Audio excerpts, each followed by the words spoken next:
Seja bem-vindo a mais um episódio do nosso De Artista para Artista. E hoje eu estou com um convidado mais do que especial.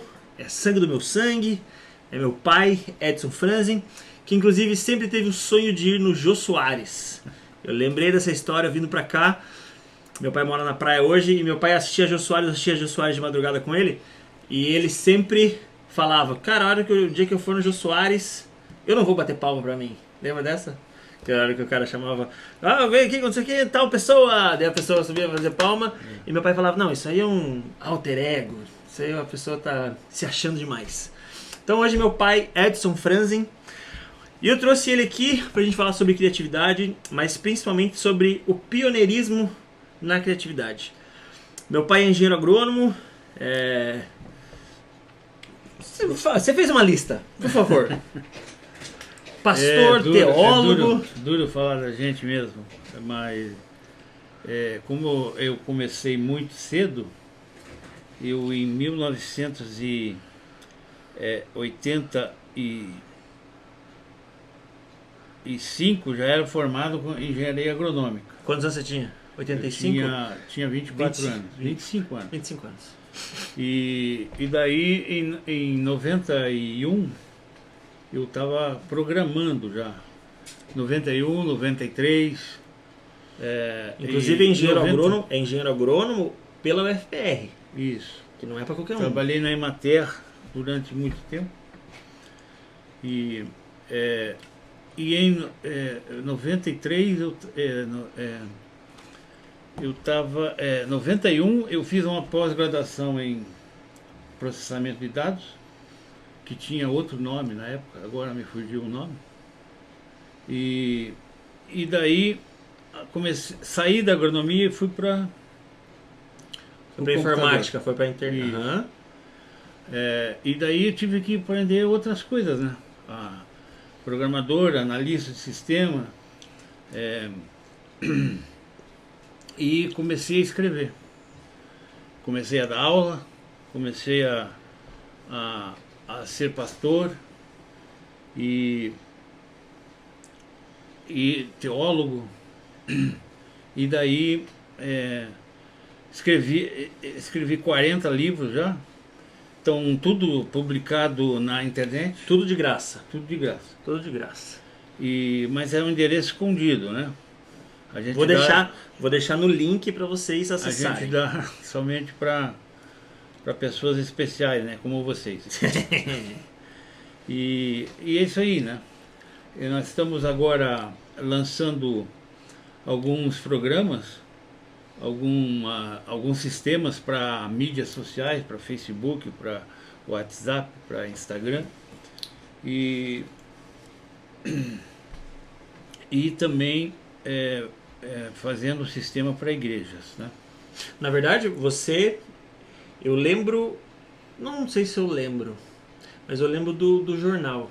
O dia quando foram fotografar, o Gazeta do Povo foi tirar foto sua, eu tava 95. Vivo? Eu tava vivo. Tá. Então eu tenho flashes desse momento, de você arrumando o escritório, os computadorzinhos, mudando camisa branca, gravatinha preta. O pai fez o primeiro programa para igrejas do Brasil? Primeiro programa para ambiente Windows. Para ambiente Windows. Do Brasil. Do Brasil. Primeiro sistema de controle de membros. Já existia um na época para MS-DOS, então? Existia. Tá. E eu fiz para o Windows o primeiro. Na época do Windows qual?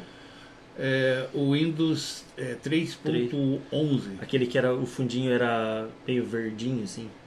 Né? Eu não lembro. Não lembro. E também dá para cortar, né? Se vai cortar. E também fiz 93, 95. 95 foi o programa. Foi o programa. Uhum. Fiz também o sistema para Bíblias eletrônicas. A primeira Bíblia eletrônica por computador no Paraná, quem criou fui eu. Hoje tem mais de 100, talvez mais de 150. Está no celular de todo mundo uma versões. Bíblia, um aplicativo diferente. No meu sistema eu vendo 66 Bíblias que vão junto nele, né? Então, e dá para pôr quantas você quiser, em quantas linguagens você quiser, quantas línguas você quiser. O que você como engenheiro e depois formado em computação e tal, imaginava do que a gente tem vivido hoje? Olha, a internet em 1985 eu tinha uma BBS. BBS é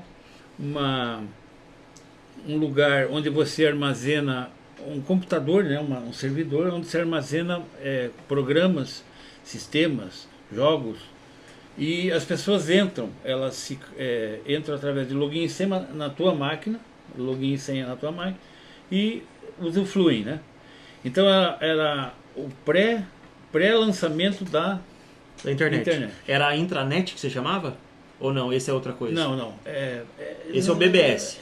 Exatamente. BBS. Perdão, eu falei 85, não, 95. Tá, 85 você tinha se formado, 95. 10 anos depois. Não, eu já tinha. Exatamente, 10 anos depois. Uhum.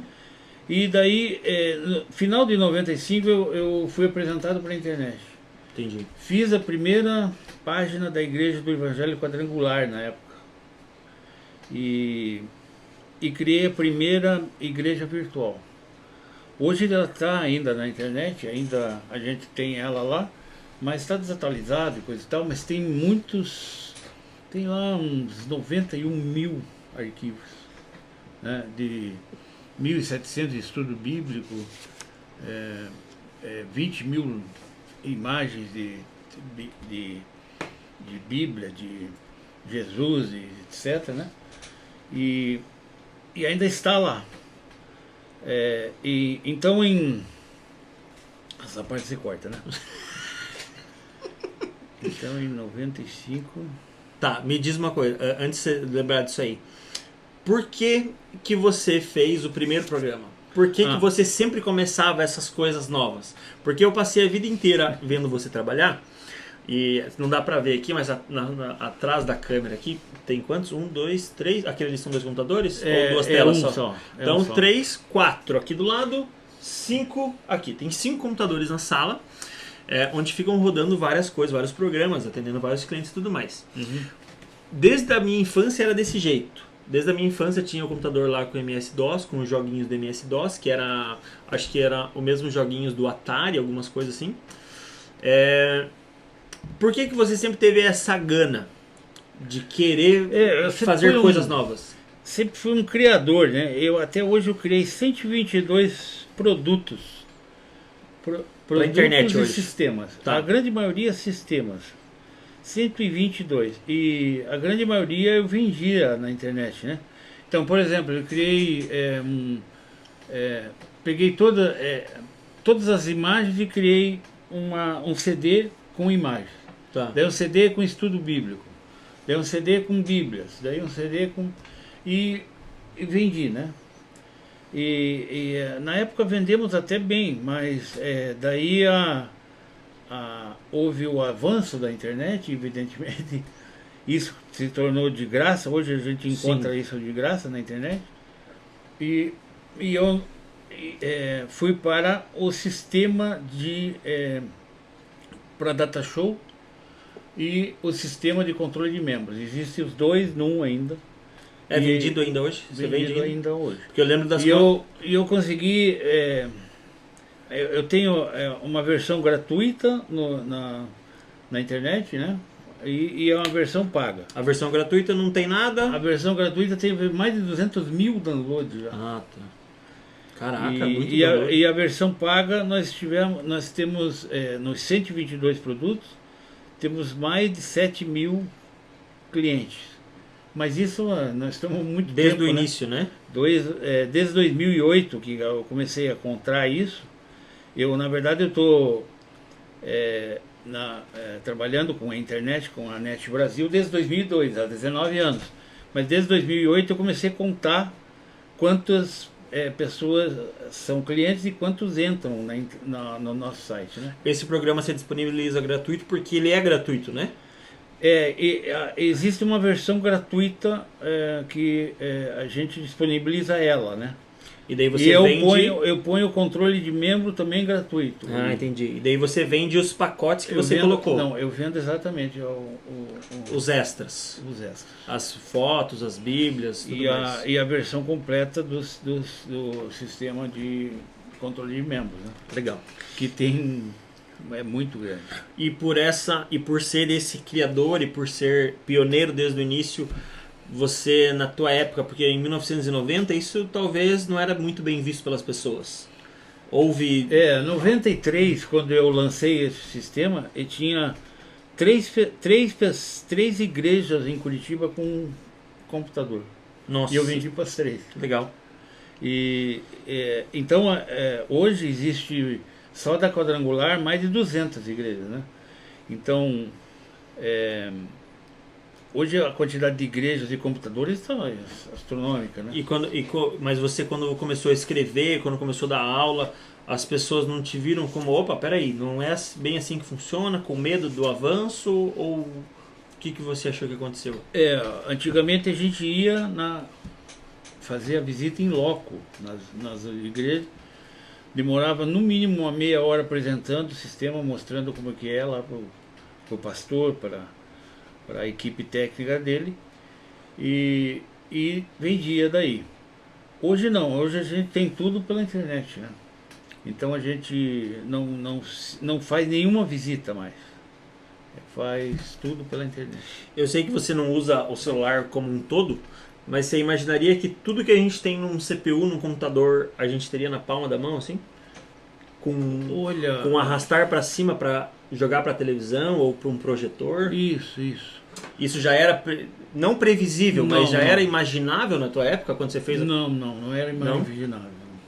De celular, na verdade, celular nasceu em 90, 89.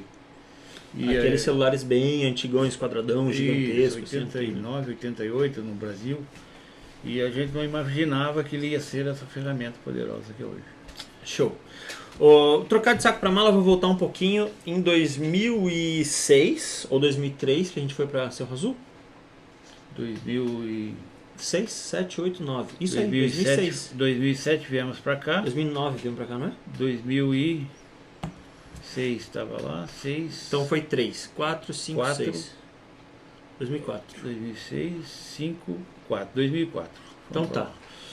2004, meu pai tinha uma casa na praia, não. Tinha uma casa em Curitiba e uma casa em Cerro Azul. Colocou as duas para venda. A primeira que vendeu foi a de Curitiba. Fomos embora para Cerro Azul, uma cidade do interior. Não é bem interior, né? Não é pro interior do Paraná, mas ela é uma cidade de interior. E por que você foi para lá e montou um jornal do Vale do Ribeira? Que loucura. Porque eu pergunto isso porque acredito que aquele jornal, aquela ida para lá, foi bem frustrante para mim a ida. Porque eu gostava de andar de skate na época, eu gostava de ter coisa de asfalto na frente de casa, e lá era tudo estrada de chão. Mas foi lá que eu acho que formou quem eu sou hoje. Por causa do jornal do Vale do Ribeira. Isso. Acredito que Você era o fotógrafo. Não era o fotógrafo, eu era o entregador de jornal, eu era o cara que corria pegar o pagamento, eu era o cara que fazia corria... pesquisa. E fazia pesquisa da verdade, troféu imprensa depois. Isso. Por que você cansou e eu vou dar uma reviravolta, cansei de trabalhar com as igrejas me mandaram, sei lá. Na verdade, eu em 2006 eu quebrei. Entendi. Lá. Isso, em Cerro Azul. Por quê? Porque eu acreditei em políticos e dancei, né? E eles usaram o meu jornal para se promover e tudo mais. Sim. Né? E daí eu quebrei. Vim pra cá, vendi lá o que tinha lá e vim pra cá. Vendi a casa lá que tinha. A gente veio, não sei se você conhece o carro Caravan da Chevrolet. Alguns falam Caravan. 6 cilindros, tração traseira, o carro que eu aprendi a dirigir, inclusive no barro. Colocamos toda a casa em cima do carro e viemos para Guaratuba. Viemos primeiro, né? Você e o Dudu. Uhum. E depois buscamos a Sara e a... Isso, daí veio um caminhãozinho e tal, tudo certo. Mas por que a mudança de Curitiba para lá? É porque... Você viu uma oportunidade, você viu uma... sei lá. Na verdade, o livro que eu fiz, né? Os livros Qual que eu deles? fiz, os livros, Os todos, tá. ele tinha uma ideia de ser para ser usado para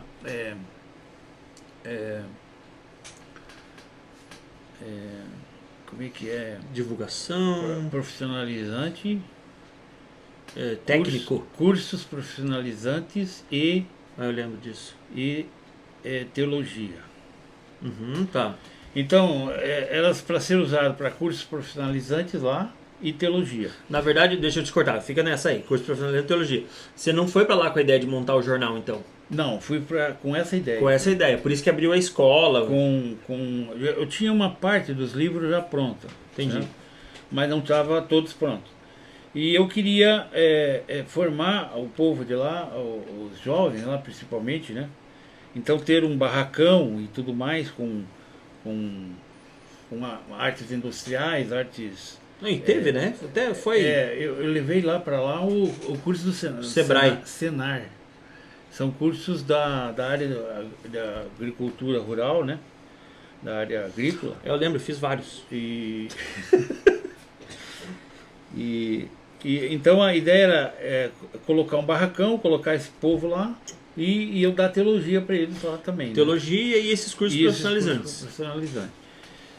Não consegui montar isso. Por quê? Porque faltou a entrada do dinheiro do jornal, né? Entendi. O jornal, no final das contas, estava pagando nossas contas e vivemos dele, né? Então vim para cá, daí montei um jornal aqui só, não deu certo. Montei uma revista, que também não deu certo. E daí comecei criei meu 119, 118 produto, né? Que foi esses slides. E a partir de 2008 a gente começou a vender o Slide.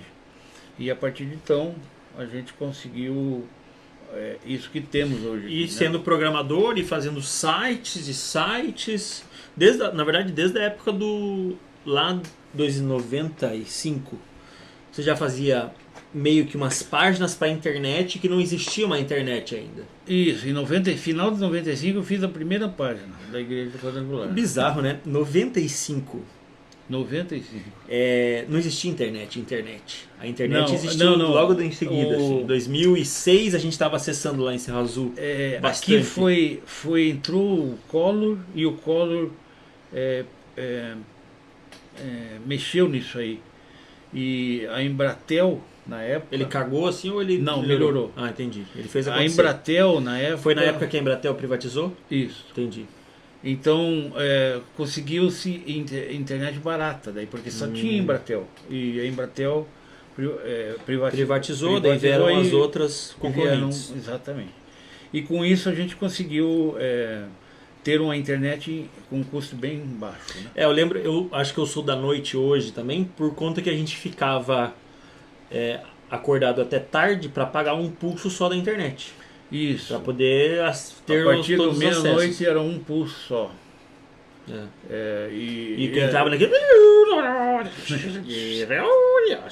E a gente demorava às vezes a noite inteira para carregar uma página. Então, o que era a intranet? Que eu lembro da intranet, mas eu não lembro às vezes explicar direito. A intranet é uma... por exemplo, se eu criar um servidor, né? Como esse aqui. Era um sistema interno. É um sistema interno, e um servidor. E eu coloco lá nele um dispositivo para a pessoa, quando entrar, escrever nbz.com.br, acessa ele. Entra no IP dele. E daí todos vão acessar ele ali. Entendi. É como se fosse hoje tipo, eu entro na página da internet e clico para salvar ela. Antigamente existia Rede Novel, que a gente punha através lembra daqueles... Sim, a gente fez muitas dessas. Fez muito disso. Passar rede nas empresas e tal. Uhum. Exato. Aí você não tinha o testador, a gente chegava lá no final, não funcionava, tinha que fazer tudo de novo. E o que aconteceu com a internet? Você põe lá um cabinho, conecta ele na rede telefônica e através disso você está acessando todos aqui. né? A intranet nada mais era que páginas salvas dentro de um servidor ali, sem você precisar usar a internet. Então, às vezes eu acho que eu lembro disso até. Você passava a noite baixando, salvando aquilo ali para depois no dia seguinte você ter acesso. Eu dava aula daí Com aquilo lá aberto. Com aquilo lá aberto, para não ter que buscar na hora, né? E demorava muito buscar na hora, né? Então eu buscar conseguia... demorava muito e era caro, né? Porque se não se abrisse durante o dia, você pagava várias ligações, né? Vários pulsos. Meu Deus. Isso, né? O tempo daquele aula de digitação, aula de informática, aula de Windows, aula de DOS. Aula de digitação. Mas a aula de digitação é um negócio que as pessoas precisavam ter até hoje. Porque eu vejo as pessoas digitando assim. Exatamente. Ele vai fazer aqui, ó. É triste. Isso dá uma ligeireza no teu... Meu pai batia... O cara mais rápido que eu vi bater... Era da época era meu pai. Da datilografia ainda o vô fazia, não era? Ele batia... Ele dava 180 toques por minuto, acho. Uma coisa assim. E ele batia com todos os dedos. Esse. Com o mindinho todo. E aqui barra de espaço, né? Então ele batia com todos os dedos. Na verdade ele fez um curso de digitação, né? Datilografia. Uhum. Na época da datilografia, depois digitação, que entrou o computador. Muito bom. Beleza. Pastor, teólogo, engenheiro, deu aula já na UPET. Você deu aula em outra faculdade? Já não. Eu dei na SPEI, na UPET, dei também numa outra que agora me fugiu o nome. FADEPS. Mas foi professor de faculdade ali. Fui. Em 97 dei administração de CPD na Faculdade de Plácido de Silva. Eu lembro de uma história que você falou que você abandonou. Não sei se é real, não sei se é real o que eu escutei, mas que você abandonou por uma dos motivos porque você tinha um aluno lá que estava todos os anos, nunca veio na tua aula e passava todos os anos. Um dos motivos que me ajudou. Você viu essa injustiça acontecendo ali? Eu via o nome dele em cada período. E na verdade a disciplina que eu dava na frente eu dei ela como pré-requisito no semestre anterior, né? Entendi. Então eu dei uma outra disciplina que era pré-requisito daquela. Tá. Então ele tinha que ter passado. E ele não estava lá. E ele estava na tua aula. Cara, né? E eu não conhecia ele. Entendi. Nunca viu na vida. Nunca vi, né? E por que a gana de ensinar, pai? Por que a gana de... Pô, você mudou de cidade para dar o curso profissionalizante. Levou lá como que é o Senar? Senar. Por que essa gana de ensinar? Porque o vô tinha essa mesma gana e eu acho que tá vindo para mim também. Porque o vô emprestava dinheiro do banco para construir sala de aula. Nunca pagou, inclusive. Faleceu e não pagou. Não sei. Não, deve ter pago então. Pagou. Mas por que essa gana de ensinar? Assim, meu Deus, preciso ensinar, preciso dar aula. O pai foi 50 anos professor. 50 anos. Então ele dava... Você vivia com o eterno professor. Ele começou a dar aula com muito jovem. Acho que tinha recém feito 18 anos, ou nem tinha 18 anos. Né? Caraca. Ele foi mais professor do que pastor. Isso. A vida inteira. E ele dava muito aula das três que ele se formou, né? Física, química e matemática. Mais química. E ele era muito bom professor, muito... Sim. Bom, 50 anos. Sim, não, eu lembro, a aula de teologia. Teologia, não era ITQ, ITQ é o negócio da quadrangular, mas era escola bíblica dominical e tudo mais. Escola bíblica dominical, ele dava aula também. Em Vitmarsum, eu em volta e meia encontro pessoas que foram alunos dele. E você é Franzen? Nossa, o teu pai me deu aula. Não, acho que o meu avô, o Heinz. Sim, o Heinz, nossa, não sei o que. As pessoas lembram até hoje. Porque acho que o vô ele marcava muito a...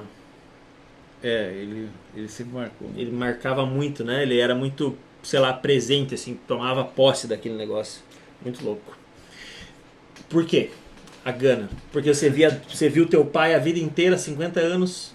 Sei lá, eu gosto muito de ajudar os outros, né? Ajudar os outros é o primeiro motivo. O segundo motivo a gente, por exemplo, o pai chegou para mim e pegou, meu livro era para ser um livro só, os 40 livros num. E ele pegou e disse assim, olha, é muito difícil você vai vender esse livro aí, vai ser muito grosso, muito denso. Então, separe ele em módulos. Boa. Que vai ser melhor de você dar esses módulos e você vender. E daí fiz isso, né? E a ideia é justamente a gente... Por quê? Porque eu vou dar dons, por exemplo, falar sobre dons, mas eu tenho que falar sobre o Espírito Santo. E tenho que falar sobre o fruto do Espírito Santo. Certo. Então, e eu tenho que falar nessa ordem aqui: Espírito Santo, fruto e o último, dons. Entendi. Só que quando você pega um livro sobre fruto, tem Espírito Santo junto e tem dons também junto. Fala sobre dons, o mais forte é dons, mas tem que falar sobre Espírito Santo, tem que falar sobre fruto.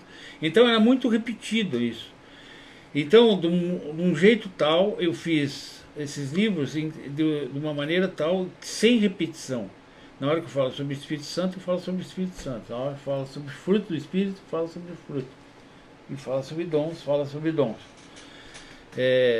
Sem essa repetição que a gente vê em tudo quanto é livro. E outra coisa, eu tentei também dar uma série de ajudas, autoajudas, acho que seria o termo certo, para os... Então, sobre Espírito Santo, como ser batizado com o Espírito Santo, 10 dicas de como ser batizado com o Espírito Santo. Então, eu explico lá. A primeira delas começa falando, a falar línguas, mesmo sem estar falando com o Espírito Santo. Começa a falar, a repetir elas, de uma maneira que de repente você vê que você está falando. Segundo, não escute quem está do lado, né? Se o cara está dizendo, tem gente que diz assim, fique firme, outros dizem se solte, outros dizem abra a boca, outros dizem fecha a boca, né? Então não escute quem está ao lado. Entendi. É único, único, exclusivo. Você é único, exclusivo com Deus, né? Dessa maneira você vai conseguir ser batizado. Então eu dava as dicas e explicava como ser batizado com o Espírito Santo. Mesma coisa com o fruto, como se conseguir o fruto do Espírito. Na verdade é um fruto só, mas feito de vários gomos. E como conseguir os dons do Espírito. Na verdade, os dons do Espírito Santo são dons que você tem que usar para servir para a igreja. Bom, já estou falando demais. Né? Começou a pregar já. Comecei já. Legal. Então, o foco principal era levar mais conhecimento para as pessoas, ajudar as pessoas, tirarem as pessoas da mesmice, da inércia, levarem as pessoas para um patamar acima. Isso. Você chegou a ganhar dinheiro dando aula? Dessa forma assim, não? Perdi muito. Eu lembro uma vez que eu fiz capa dos meus livros, né? Mandei fazer na gráfica. Você tem as mesmas que você tem até hoje? Eu tenho até hoje, algumas. E encadernei, tinha uma máquina de xerox e tudo mais, fiz e deixei em consignação numa livraria. Daí eu cheguei lá um mês depois, já tinha vendido tudo um mês depois, e tentei, né, reaver, né, o dinheiro. Pode me pagar, você ficou com o livro que aí. Livro? Que livro? A gente foi muito... Eu fui muito... Bonzinho? Sem maturidade, sem malícia. Sem malícia, sem conhecimento. Ingênuo. achando que todos são bons, né? E nem todos são bons. Mas eu aprendi uma coisa com você, eu acho que nisso aí, que foi... Por exemplo, eu tenho um vídeo que eu fiz, um documentário que eu fiz há muito tempo atrás. Passei numa igreja, aquele do Como o Mundo Te Vê, lá das pessoas falando de Jesus. Ah, sim, sim. De Jesus, da igreja. Isso tá em quantos? Tinha 2 milhões de visualizações, só que não era no meu canal. Então assim, eu tinha o direito do vídeo e o cara que postou no canal dele com certeza faturou em cima de mim. Só que eu não reclamei por conta que o canal era grande e que tinha essas 2 milhões de visualizações. Só que eu acho que o canal levou strike, ele perdeu o canal, alguma coisa do gênero, o vídeo não existe, o canal da pessoa não existe mais também. Mas eu gostava... No mínimo é direitista. Não sei.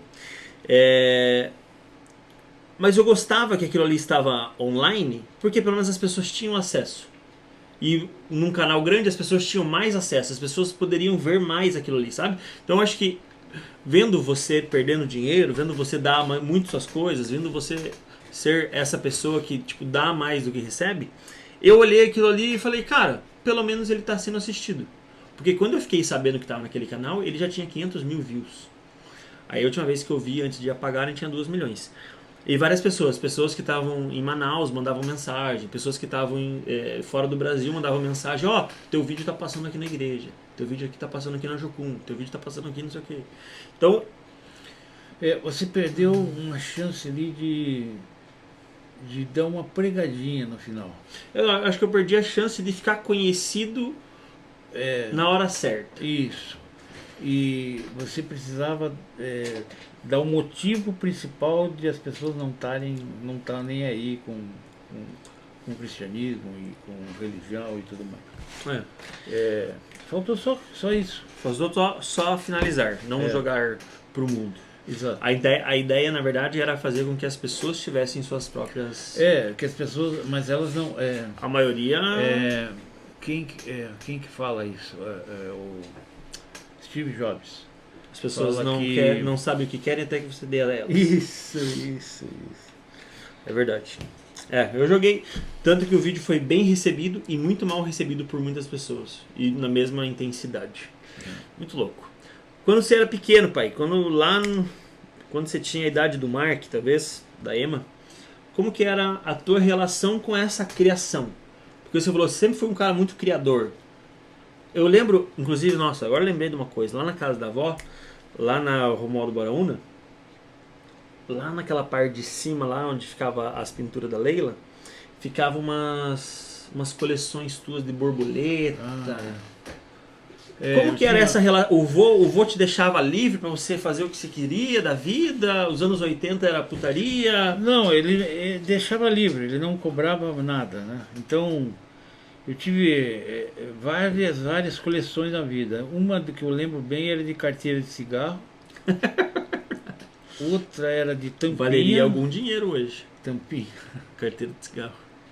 E outra figurinhas. Selo.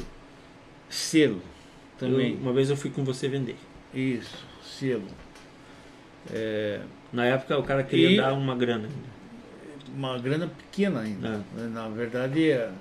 Aquilo lá só do comunismo que tinha lá, do nazismo que tinha lá, valia uma fortuna hoje, né?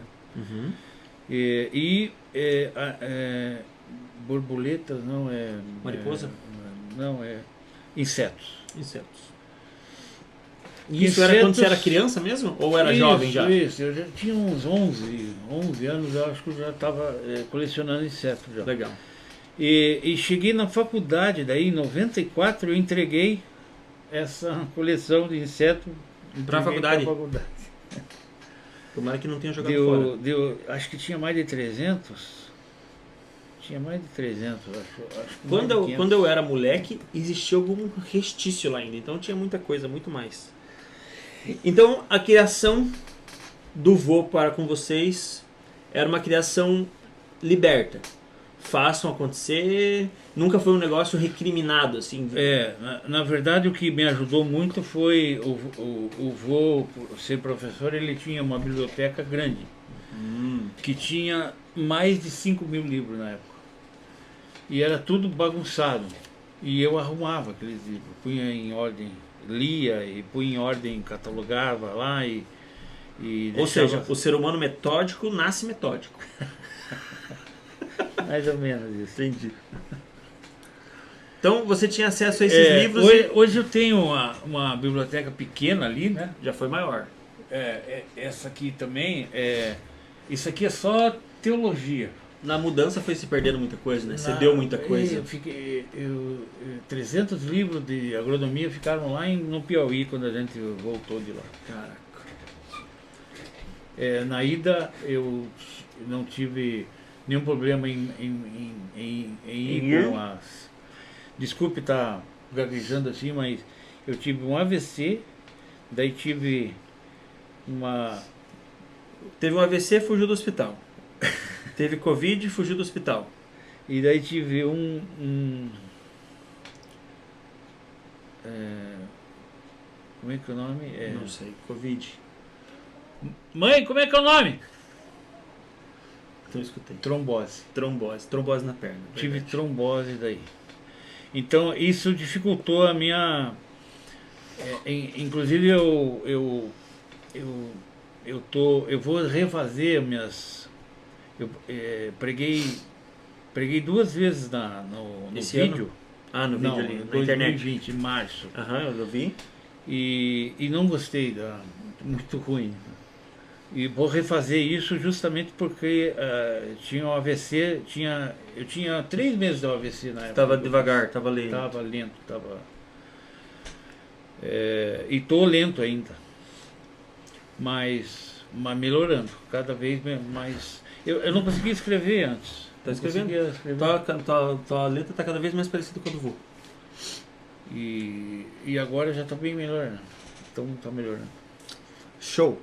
Ou seja, criador, vencedor, ajudador e ganhando pouco dinheiro e fazendo as coisas acontecer. Eu lembro uma vez quando eu fui fazer faculdade em Joinville e você falou, você não precisa de faculdade. Você lembra disso? Você falou, você não precisa de faculdade. Se você quer ser fotógrafo, você quer trabalhar com isso aí, você só precisa fazer uns cursos no meio do caminho e precisa tocar o barco. Eu falei para ti que curso técnico te toma no mínimo, no máximo 1 ano. Uhum. E você já consegue ganhar tanto quanto Um profissional formado sai de 4 ou 5 anos. E enquanto que você vai ficar numa faculdade no mínimo 3 anos, ideal 4 anos. E daí sai de lá ainda tem que arranjar lugar bom ainda. E isso é muito difícil. Enquanto você ficar esses 3 anos trabalhando como técnico, você vai sair no 4º ano lá, quando você sair Quando a pessoa sair de lá, da faculdade, você está muito... Tá dando de 10 a 0 no... Você acredita que... Onde que você mais aprendeu, sendo formado e dando aula, onde que você mais aprendeu? Praticando, ensinando teologia... ou estudando? Teologia eu aprendi dando aula. E agronomia aprendi na prática, no campo mesmo. A agronomia é muito do campo mesmo, é muito de reconhecer as coisas nos mínimos detalhes. O que você acredita que é a criatividade hoje, pai? Na verdade, você que veio de 1960, o que você acredita que é a criatividade? Você que foi um criador, sempre teve essa vida livre e criou os filhos de uma forma também livre, de alguma forma? Eu já fui bem mais trabalhador do que sou hoje. Não sei se Einstein falou que 99% transpiração e 1% inspiração, né? Não, acho que foi Thomas Edison que falou isso. Thomas Edison. Que tem no mínimo 1000 patentes de inventos. Thomas Edison não criou essa lâmpada, ele criou outras 1000. Só que ficou conhecido só pela na lâmpada, né? E ele falava disso, que você tem que trabalhar muito. Quer dizer, eu criei 122 produtos, né? Desse hoje tenho 15 que tá funcionando, que tô Rodando vendendo. e vendendo. Tô rodando e vendendo. Desse 122, 115. Então, cada um desses aqui tem no mínimo uma página na internet para ele. Então também tem que fazer página, quer dizer, é trabalhoso a coisa, né? Então você tem que... Você acredita que a criatividade é continuar fazendo, continuar trabalhando, continuar tentando cada vez mais, fazendo cada vez mais, criando cada vez mais e não parando. Sim, isso aí. Muito bom. Como que você, quando a gente era criança, o que você imaginava ou enxergava pra gente? É uma pergunta complexa, eu sei. Para os filhos, Pro Dudu, pro Felipe, pra Sara, pra mim. Porque eu já te acompanhei, acho que eu foi o que mais te acompanhei em tudo. Já fiz campanha política com você, já fomos lá no gabinete do Miqueleto, que não existe mais, já fomos lá não sei o que, sei lá, já entregamos jornal, já dormimos na porta do Jornal do Estado esperando, já vendemos revista na praia. O que você esperava de alguma forma? Não esperava, mas o que talvez imaginava, sonhava? Vocês estão todos no caminho, né? Então, você está, por exemplo, nesse caminho que sempre quis, né? E que eu vejo que estou orgulhoso disso, né? De ver você sempre fazendo novidade e sempre melhorando cada vez mais. A gente vê pelos seus equipamentos, pelo estúdio agora, tudo mais. Estúdio, série de retratos. A série de retratos. Então, eu estou orgulhoso disso. Você imaginava... Você tinha alguma forma... vou voltar à pergunta. O vô tinha alguma forma, tipo, você precisa ser isso? A minha mãe dizia que eu tinha que ser funcionário do Banco do Brasil. Tinha que fazer o concurso do Banco do Brasil. Entendi. Ela volte e meia falava. Por conta eu falava para ela, mãe, eu estou ganhando 2 vezes mais que qualquer gerente do Banco do Brasil. Ganhava em dólar na época. Mas ela não, que tinha que ser gerente do banco. Porque, na verdade, os antigos, eu acho engraçado isso, porque você nunca teve, eu acho que essa mentalidade, e eu acho que é por isso que eu, o Dudu e a Sara somos tão retardados assim. Mas você nunca teve essa mentalidade de que vocês precisam ter um trabalho que vai manter vocês, que vai pagar todas as contas. Eu sempre disse para você que você deve... Olha, você sabe que autônomo, então você está aqui, né? Aqui janeiro, fevereiro, março, abril. Às vezes janeiro, fevereiro, março Esse aqui é o teu projeto. Projeto A. Tá. Se você tem se você é autônomo, você paga todo mês água, luz, telefone, papapá, aluguel, etc. Tem despesa com comida e tudo mais. Então o que você tem que fazer? Você tem que ter um outro projeto aqui, e um outro aqui, e um outro aqui. Vários projetos. De uma maneira que na hora que esse aqui está dando a luz, né? Você está pagando o mês de abril aqui. Entendi. Aqui você está pagando o mês de junho. Aqui você está pagando o mês de julho. Então você tem que sempre estar... Você tem que estar pondo a colher em vários projetos, várias panelas. Boa. Várias panelas. Nunca depender de uma galinha só. Isso. E você tem que... É isso que eu tentei mostrar para vocês na época, né? E mostro pro Dudu isso agora também. Ele está esperando a arma chegar para começar a fazer os vídeos. Mas tem bastante vídeo que tem que fazer sem arma. Sem arma. Uhum. Ele tem que ter autoridade. Para ter autoridade tem que fazer vídeo. Uhum. Então eu tô... E ele tá lá no joguinho. Então, Não da vida real. eu estou cobrando ele aí disso, mas não cobro demais, né? Senão a gente fica muito chato. Mas você nunca fez. Eu acho legal que você nunca fez igual a avó. Porque quando eu fui fazer faculdade, que nem eu falei, você falou: não, você não precisa fazer faculdade. Aí, antes de fazer faculdade de design da moda, eu queria fazer. Que eu vou insistiu bastante, inclusive. Eu vou falar pra eu fazer educação física. Não, você tem que fazer educação física, porque era a época que eu tava jogando vôlei. Que eu fui campeão do Paraná e tudo mais. No vôlei de praia. Bom, não, faça educação física. Todo mundo precisa de um profissional de educação física, as escolas, as academias, não sei o que. E eu quase fui fazer, até fui na UFPR na época, vi tudo lá como que funcionava, só não fui no dia da prova. E eu achei legal que você nunca impôs, você nunca teve a mentalidade de uma pessoa velha, do sentido de você precisa de todas as formas se sustentar. Eu achei legal não, eu acho legal, eu gosto, eu vivo isso, que você sempre colocou, não, tipo, cara, o que você gosta, no que você é bom, o que você quer fazer, o que te dá tesão de fazer, o que te dá saúde, e você, não, faz isso aí. Aí, quer fazer faculdade de design da moda? Vai lá, Joinville, não deu certo, beleza. Ah, o que você quer fazer? Então, é aquela história, o exemplo arrasta muito mais do que qualquer instrução, do que qualquer dica, do que o ensino. Então, eu sempre vi você sendo essa pessoa, sempre vi você negando trabalhos que não te faziam bem, que te deixavam longe de casa, que te faziam perder horas no trânsito. E eu sempre olhei isso, talvez eu não percebia que eu olhava isso com admiração, mas hoje eu percebo que eu olho com admiração, porque o meu escritório tem quase a mesma quantidade de computadores, a mesma quantidade de mesas.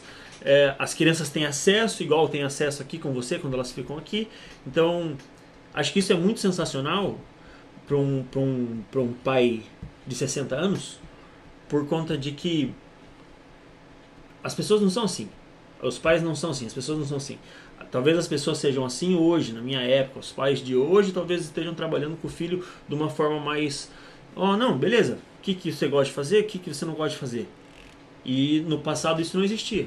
Que nem você falou do Banco do Brasil, sabe? Não, tem que fazer concurso. A vida é concurso. A vida é prestar concurso e nunca mais precisar trabalhar. Na verdade, os pais antigamente, se o pai estava no exército, o filho ia no exército e assim por diante, e o neto, etc. Se o pai estava no comércio, o filho também ia no comércio, ia tocar a loja, etc. Hoje não, hoje está tudo liberado. Né? Eu acho que, na verdade, talvez o fato dos pais começarem a perceber que os filhos também têm escolhas e que não é tudo o mesmo caminho, não é tudo a mesma, sabe? Não é porque é sangue do mesmo sangue ou qualquer coisa do gênero que você necessariamente precisa seguir o que eu tô falando, o que eu faço da minha vida. Não é porque eu tenho um açougue que você tem que ter um açougue, né? Muito bom mesmo. O que é a vida pra você?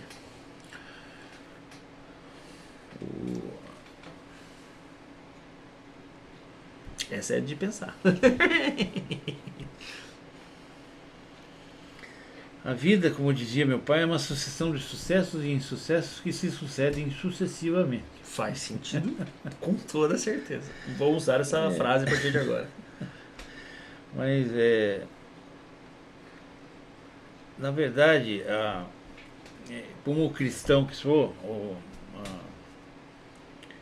a vida na verdade, a gente deve trazer outras pessoas, começar pelos nossos mais chegados, né, nossos familiares, nossos próximos, nossos amigos e coisa e tal, trazer eles para Cristo, né? Não para a igreja, mas para Cristo. Só que eu tenho aqui, fora a minha Bíblia de discipulado, ainda tenho mais 3 que eu quero dar para quem eu discipular, né? Então eu quero discipular alguém, eu quero trazer alguém para Jesus e quero dar essa Bíblia e discipulá-lo ele como manda o figurino, né? Então a vida para mim é isso, né? Além de cuidar da família, é trazer outras pessoas para Jesus.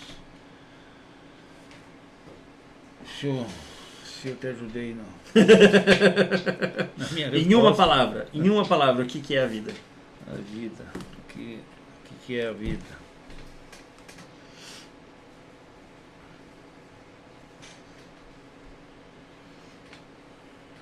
É não deixar morrer? É passar adiante o conhecimento? Ah, a vida É uma caixinha isso, de né? ilusões. É ensinar. Se a gente não ensina o que aprendeu, não merece ter aprendido. Também eu sempre aprendi que isso deve fazer parte da minha vida, né? Então eu sempre procurei ensinar o que aprendi. Sempre passar adiante, nunca guardar para si. É. E é isso. A vida, em uma palavra, é ensinar. Beleza, pra gente encerrar, vou fazer uma recapitulação aqui de tudo. Meu pai já foi velejador, já teve barco, já foi... Qual esporte você praticava? Meu pai era karateca, não foi faixa preta porque quebrou o braço. Estica o braço aqui que não dá pra esticar. Esse aqui, ó. Estica pro lado assim, dá pra ver. O braço não estica, fratura de moto. Caí de moto. Por isso que ele não quer que nenhum filho tenha moto. E... Qual que é o... Você teve algum medo que você venceu? Você tem algum medo da vida? Eu sempre pergunto essa coisa de... Você tem algum medo? Para as pessoas mais novas. Mas você que já viveu muito da vida. Olha, o meu maior medo que eu tenho era nunca ter que enterrar um filho. Uhum. E agora eu quero que nunca tenha que enterrar um neto. Né? Uhum. Então eu quero morrer primeiro, antes de vocês. Né? Esse é o meu maior medo. Esse é o maior medo. Enterrar um depois de você. Já enterrou o vô, já enterrou a avó? Isso é normal. Né? Sim, faz parte da vida. E tem algum sonho que você não realizou, que você gostaria de realizar, que você tem ainda? Ter um veleiro de 50 pés? Eu queria morar num barco, né? Você chegou a morar no barco que você tinha, não? Não, eu fiquei que você deixou aqui... apodrecer? Hã? O barco que você deixou apodrecer em Curitiba? É. Ou ele não apodreceu? Ele tava já... ele ficou aqui no tempo e levou pra cima a podridão lá, né? Entendi. E daí lá, não teve jeito de eu consertar. Mas eu fiquei aqui 3 meses morando nele, né? Aqui em Guaratuba mesmo, inclusive, né? Guaratuba. Legal. Esse seria o sonho? Ter um barco ainda no... Seria um dos sonhos, mas isso a gente tá meio fora da nossa expectativa, né? Mas sonhos são legais, né? Que podem ser fora da expectativa. Que se a minha esposa ainda trabalhasse ou fosse aposentada, a gente iria, né? Mas ainda depende muito de mim, né? E o Dudu depende muito de mim, né?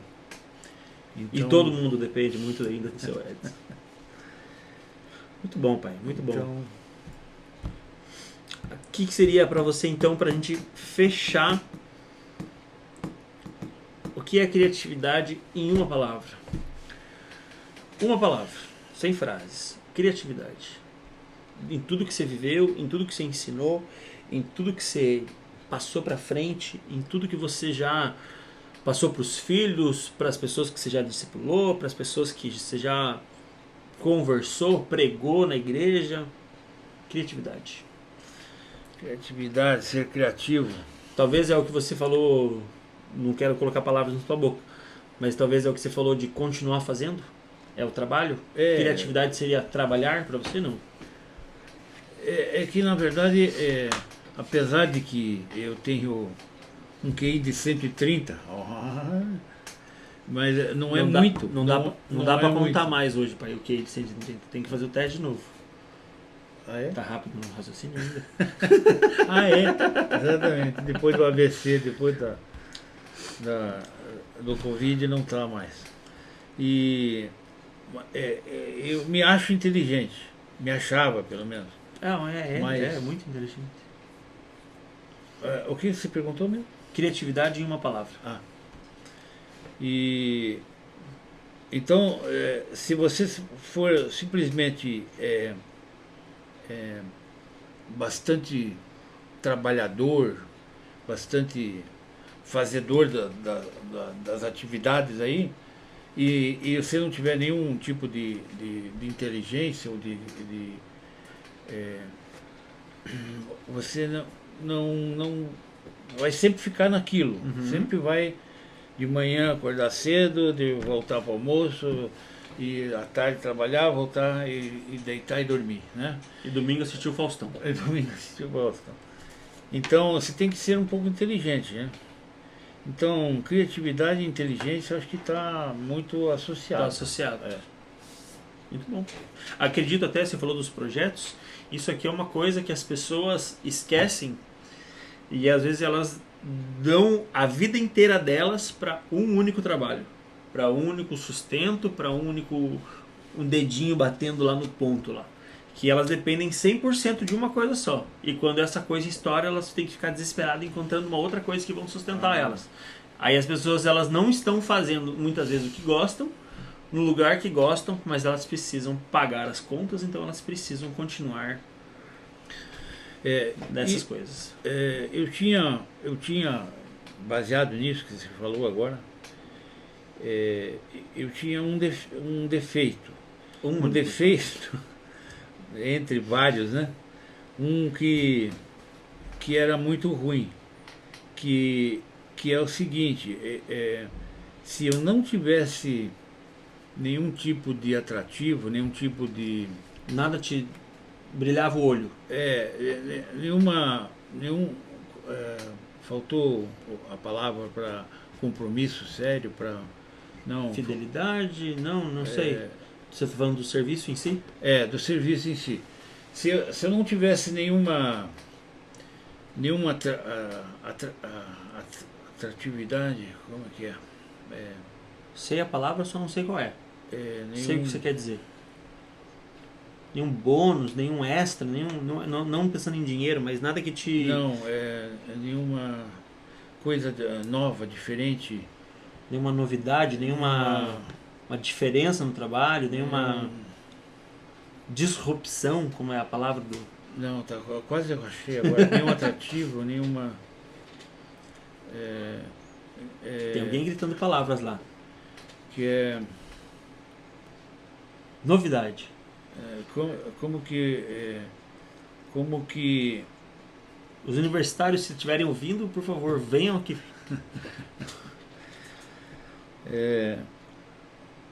Como que você utiliza... Peraí. Momento de silêncio.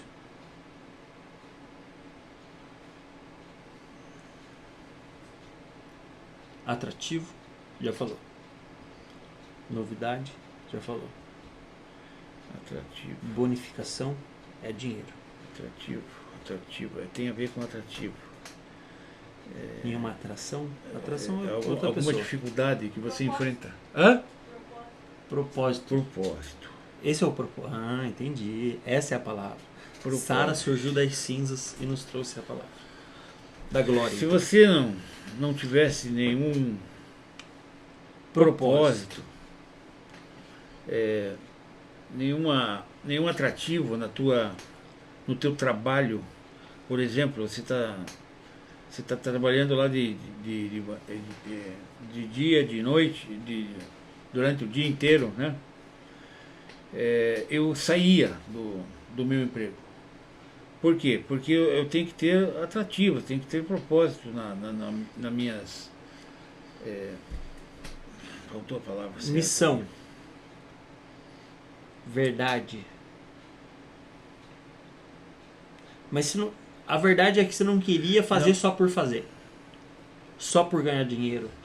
Por estar bem da vida. Não, eu tinha que fazer por conseguir... alcançar, escalonar, ir acima, uma crescer. Coisa que só eu posso fazer lá, então o cara está me pagando justamente por só eu que consigo fazer aquilo lá. Você gostava do fato de você ser único, assim. Isso. E eu saía muito. Então, hoje eu ficava 6 meses, normalmente, nas minhas atividades. E hoje isso é comum para o jovem.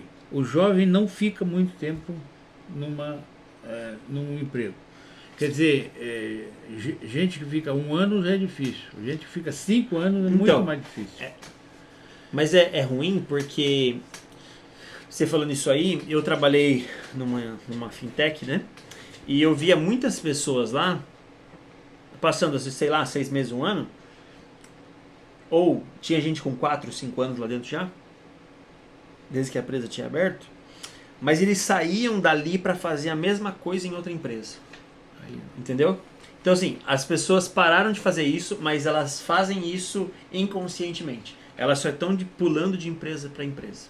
Elas estão ainda, não, eu faço aqui, ele me ofereceu um boninhos a mais aqui, eu vou para essa empresa. A outra aqui me ofereceu um bônus a mais, eu vou para essa empresa. Então, as pessoas continuam fazendo exatamente as mesmas coisas, só que não mais 30 anos, 35 anos numa mesma empresa, sabe? Às vezes é 1, 2, 3, o cara passou a vida inteira, 40 empresas já, mas ele fez a mesma coisa nas 40 empresas. Por isso que eu admiro o Érico Rocha. Você já ouviu falar? Já. Érico Rocha, forma de lançamento. Um chato da internet. Odeio esse cara. O Érico Rocha, quando saiu da sua atividade, que era banco, né? E ganhava muito bem, por sinal, ele saiu da sua atividade e saiu para ensinar os outros. Saiu para ver os testemunhos dos outros, ganhando bem, né? Ou chegando aos 100 mil, aos 6 dígitos em 7 dias, com o lançamento. E daí, mas ele teve uma recaída quando ele pediu a demissão num dia, no outro dia ele foi lá correndo, me contrata de novo, né? Com medo. E a melhor coisa que aconteceu foi o cara olha, você chegou ontem aqui, falou com todo mundo, disse que vai sair porque vai ganhar dinheiro, porque não sei o quê, porque você não tem propósito aqui, porque você já avisou todo mundo aqui, então não tem como você voltar mais, né? E foi a melhor coisa que aconteceu para ele, né? Então, gente assim eu admiro bastante, né? Gente que tem coragem, inteligência também, e criatividade, né? Pioneirismo também, né? De Exatamente. assumir o erro, de bater no peito e eu vou fazer. Você, durante a tua vida, você foi pioneiro, acho que em tudo que eu vi você fazendo. E você era esse cara requisitado pelas empresas, indo para, sei lá, em Pinhais, indo para Serra Azul, indo para Curitiba, indo não sei o quê, indo não sei aonde, sei lá. Era esse cara requisitado. Qual é o preço que você pagou por ser esse cara pioneiro? Por ser esse cara que, tipo, não, eu não estou satisfeito, eu vou pular fora. Existe um preço que você pagou, assim, não de grana, mas o que você deixou de ter, o que você teve de fato por ser pioneiro no que você faz, no que você é? Por ser pioneiro, por exemplo, em 93 eu fiz o sistema de controle de e-mail para vender para 3 igrejas em Curitiba. Então, o pioneiro era sempre... em dólar na época, não? Ou era real já, né? Não lembro. Sei que vendi muito bem, porque não tinha ninguém, né? Sim, era só você. Então, pioneiro, eu lembro que fiz a internet e a intranet de Pinhais, da prefeitura de Pinhais, estava trabalhando lá. Eu lembro, eu estava lá. E não teve chamada, não teve repercussão. Mas com certeza ali 1 ano, no máximo 1 ano e meio, quem pegou aquilo lá nadou de braçada, né? Então, por ser pioneiro, normalmente eu não tenho muita visibilidade, não tenho muita venda, não tenho muita... Você acredita que por ser pioneiro as pessoas às vezes não botam a mão no fogo, não pagam de fato Por não acreditar ainda? Por, não está acontecendo, não está rodando. Eu fui pioneiro também em 1986. 1986, eu fiz um curso de digitação em Laranjeiras do Sul. Na verdade, estava dando aula de digitação e de Basic, numa época que nem existia computador. Eu lembro que eu chamei lá os comerciantes para um café, né, para um coquetel. Era final de 86 e veio todos os comerciantes da cidade, contador, chefe de cooperativa, o funcionário da cooperativa, gerente de banco, funcionário de banco, caixa de banco, veio um monte de gente. E eu apresentei e o pessoal ficou entusiasmadíssimo, né? Mas daí eu tive que sair de lá. Por ser pioneiro, não vieram tudo, no mês seguinte já começaram a fazer o curso, nada disso, né? Demoraram um tempo, e esse tempo, o cara que pegou minha escola lá, nadou de braçada. Porque você fez a frente de tudo, você frente começou tudo. Então, pioneirismo, a gente se quebra muito, a gente sofre muito ser pioneiro. Eu não desejo para ninguém. Não? Mas o nome desse vídeo é Seja Pioneiro.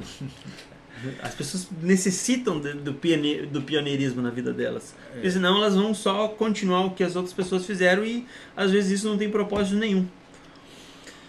Mas você tem que... na verdade, perguntaram para um cidadão do Senai, Sebrae, um professor do Sebrae, veio uma repórter e perguntou para ele: você sabe que as empresas elas abrem e no primeiro ano já quase metade fecha. Você sabe o que resolve isso? Daí ele falou assim, 3 coisas resolve: planejamento e planejamento. Uhum. Falou desse jeito. Na verdade, o pioneiro tem que planejar muito. Planejar, pôr exatamente no papel tudo que vai gastar, tudo que vai entrar, e ele tem que seguir isso à risca. E evidentemente fazer avaliações e fazer mudanças e replanejamento toda hora. Replanejamento toda hora. Senão ele vai dançar. Muito bom. Muito bom. A vida é ensinar, criatividade é trabalhar e é uma puta inteligência. Isso. Muito bom, pai. Muito bom mesmo. Obrigado por me educar, me ensinar, me deixar solto, livre, para eu ser esse cara burro que eu sou hoje e fazer essas coisas que eu tenho feito e me sentir muito bem fazendo isso também. Acredito que isso me faz muito melhor, de verdade. Porque consigo ter tempo com meus filhos, consigo ter tempo com a minha esposa, consigo ter tempo para vir aqui, estar aqui. Não preciso cumprir um horário específico, a não ser com alguns clientes, claro, né, em momentos específicos. Mas a tua vida com certeza ensinou muito para mim e que eu ensino muito para meus filhos. Óbvio, né, com algumas correções no meio do caminho ali. Chega a Priscila corrige mais algumas coisas e a gente vai passando adiante esse ensinamento, essa inteligência, esse pioneirismo, esse ensinamento. Inclusive, as pessoas me perguntam volta e meia: você tinha que estar vendendo curso na internet, você tinha que estar ganhando dinheiro, você tinha que estar fazendo 6 em 7. Eu vou dizer exatamente isso. Você tinha. Mas não tem como, eu vivi a vida inteira com meu pai dando tudo que ele tinha. Entendeu? É difícil mudar isso. Ok, já tenho quase 30 anos. Mas é difícil alterar essa criação.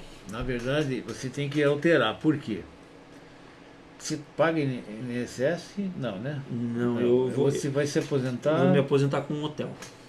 Um hotel. Eu vou comprar um hotel e... Então você vai ter que armazenar dinheiro. Armazenar dinheiro também para a tua aposentadoria. Isso é necessário. Com certeza. Né? Então, ó, deixa eu te abraçar. Que Deus te dê tudo isso em dobro, em triplo, em tudo isso que você quer mais. Criatividade, inteligência, né? Amém. Sabedoria. Obrigado. E que continue nesse pique aí de fazer. Você está em que entrevista? 67? 20, não, é 20 alguma coisa ainda. 20. É. 67 é retrato. É né? o retrato. O pai tá por dentro de tudo. Que isso, hein? Caraca! Eu te sigo lá. Ô, louco, pai. Vamos ver aqui, ó. Eu vou lembrar agora, que eu não lembro também. Eu acho que essa sua entrevista é a número 27. 27. 27. Você tem alguma coisa com o número 27? Não, mas Não? é que a grande mas- parte dos grandes artistas morreram com 27 anos. Entendi. Ok. Ainda bem que eu já tenho, vou fazer 29. Já passou. Esse é meu pai, Edson Franzen. Eu sou o Ricardo Franzen. Muito obrigado. E até o próximo episódio. Volte sempre. Até mais.